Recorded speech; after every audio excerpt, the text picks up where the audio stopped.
We have local campaign 2016 coverage this morning. There are several races for mayor in cities across our state, and that includes in the city of Cranston. Joining us now in studio, Michael Sepe, who is running as a Democrat against current Mayor Allan Fung. Good morning to you. Good morning to you, and thank you for the invite. Oh, you're welcome. We obviously like to give equal time to the candidates, and we had Mayor Fung in here last week. So let's talk a little bit about why you decided to run. Well, the reason why I decided to run is I think that we need a more open, transparent, and inclusive government in the city of Cranston. As you know, and as most of the people in the city of Cranston and state of Rhode Island know, that we had a lot of problems even with our police department.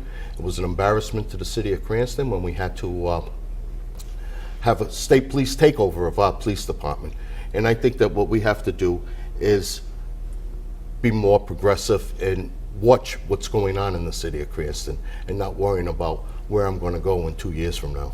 All right, obviously people find that an important issue, law enforcement and the things that did happen in the police department, but taxpayers in the city are concerned about other things as well. Taxes, city services. So what are some of the other things that you want to run on? Some of the things that I'm going to run on is I think that we have to have better repairs of our roads, and I think that we have to do something with the taxes, and that means bringing more economic development into the city.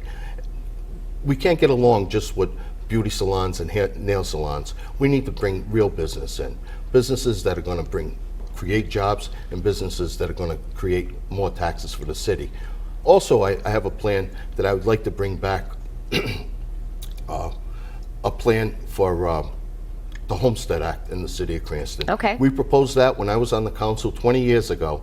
It was passed, it was implemented, and it was changed afterwards. So I think that that would help the taxpayers quite a bit. Now, when we had Mayor Allan Fung in studio last week, he talked about the booming Garden City area, all the new stores and shops that were going in there, and people moving into some of the apartments that were created. Are you arguing that, or? No, I am not arguing that. But Garden City was proposed and built in 1952-53. I was only a little boy then, and Allan Fung wasn't even born at that time. Chapel View was proposed when I was on the council in 1992. He likes to take credit for all these, but believe me, Capianato Corporation doesn't need Mike Sepe or Allan Fung to bring their businesses in, and same with Garden City.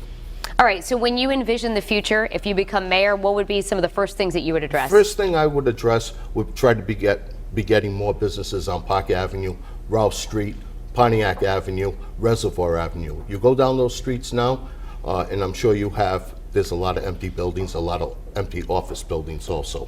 So that's what I would envision, is trying to bring more businesses into those areas. All right, what are you doing to campaign now? Are you doing door-to-door? I'm doing door-to-door, and right now we're trying to get signatures so that we qualify for the ballot. All right. Well, thank you so much for coming in. Well, I appreciate it. I appreciate you having us. Absolutely. We'll be checking in with you along in the campaign. Thank you very much. You're welcome. And we'll be posting this entire interview on our website in case you missed it at WPRI.com.